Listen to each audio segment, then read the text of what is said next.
中市长罗秀燕顺利来连任，选后的第一天就销假上班拼经济，来推测到台中购物节的活动。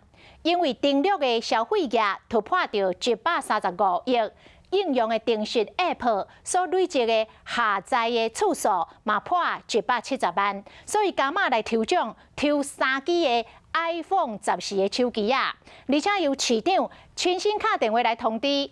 就一个代销者直接就电话，马上就认出到市长的声。啊，市长的回应原来真趣味哦。伊讲我毋是要谢票啦，我是要甲你通知讲，你抽到 iPhone 的手机啊。恭喜你中了一支iPhone 14哈！台中市长罗秀燕选后上班第一天，就打电话给民众报好消息。恭喜你！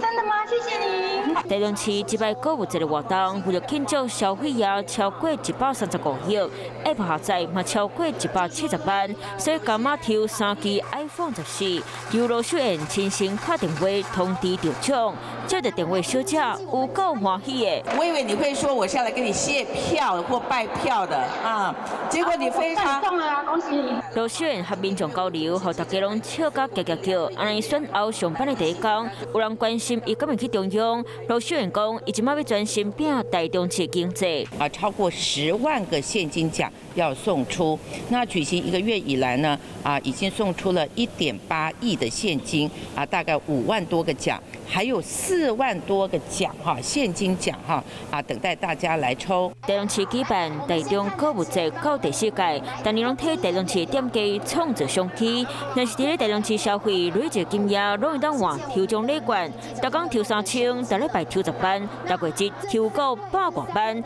抽奖的总金额超过3亿，人底上大奖是抽1000多万的厝，就看谁的手气上好，会当甲大奖领落去。